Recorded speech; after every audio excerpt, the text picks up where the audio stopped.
Good morning students. आज मैं आपको फ्रेंच रिवॉल्यूशन के बारे में बताऊंगा।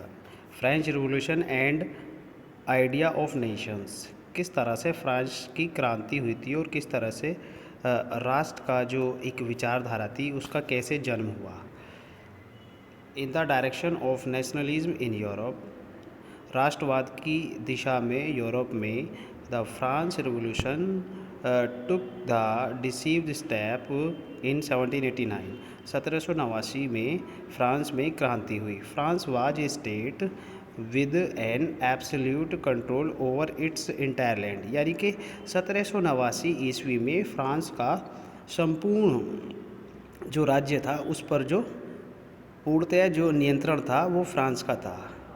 The political and constitutional changes that took place in the French Revolution led to the transition from the sovereign power to the French citizens group, यानी कि France में जो फ्रांस की क्रांति हुई थी उसके कारण फ्रांस में जो भी परिवर्तन हुए थे, संवैधानिक परिवर्तन हुए थे फ्रांस में, वो फ्रांस की क्रांति के कारण ही हुए थे। The revolution declared that it was the people of the nation who would decide for its fate. France की क्रांति में जो क्रांतिकारियों ने योगदान दिया था, इस क्रांति को उन्होंने अपना भाग्य समझा। The French revolutionaries introduced many such measures that could create a collective identity among the people of France. France के जो क्रांतिकारी थे उन्होंने बहुत सारे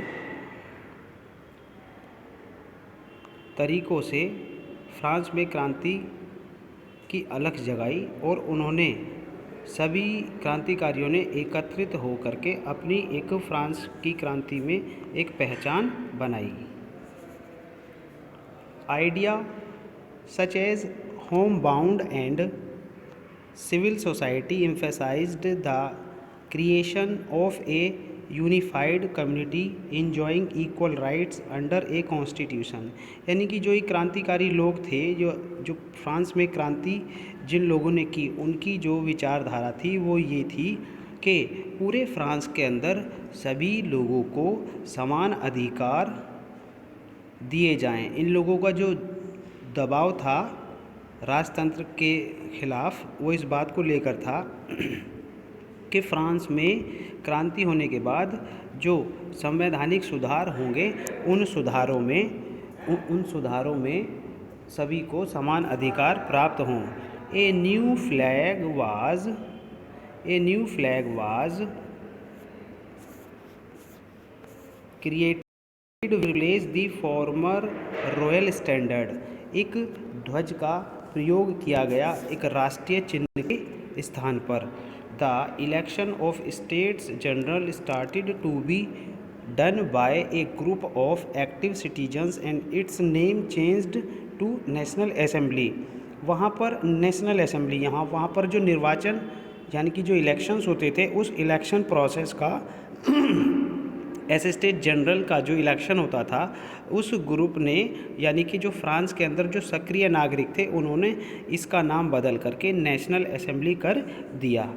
okay students, new hymn were composed. Hymn का मतलब होता है राष्ट्रगीत। Composed oaths taken and martyrs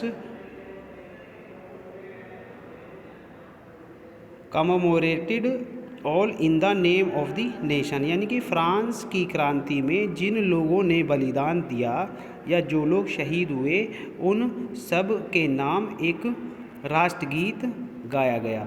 A central administrative system was implemented which created equal laws for all citizens living in its territory, यानी कि इस क्षेत्र में रहने वाले सभी लोगों को समान अधिकार प्रदान किए गए। Internal customs duty was एबोलिश्ड। जो फ्रांस की जो आंतरिक जो कुप्रथाएं थी उनका निषेध कर दिया गया, यानी कि जो बुरी प्रथाएं थी उन प्रथाओं को बंद कर दिया गया। And a uniform system of weights and measures was implemented, regional dialects were discouraged and French became the common language of the nation। यानी कि इसमें डायलेक्ट्स, देखो एक वर्ड आया, डायलेक्ट्स का मतलब होता है एक क्षेत्रीय भाषा। अब जो रीजनल डायलेक्ट्स का मतलब क्षेत्रीय भाषा। अब क्षेत्रीय भाषा के स्थान पर फ्रांस को यूनिफाइड किया गया और उसमें क्या हुआ, French became the common language of the nation. और स्थानीय भाषाओं के स्थान पर फ्रांस की जो राष्ट्रभाषा जो बनी वो फ्रेंच बन गई। ओके स्टूडेंट्स, अब आपको जो इस लेक्चर के बाद में मैं आपको एक होमवर्क भेजूंगा, उस होमवर्क को वेरी शॉर्ट क्वेश्चंस होंगे, उस वेरी शॉर्ट क्वेश्चंस को आप अपनी फेयर कॉपी में करेंगे। Okay students.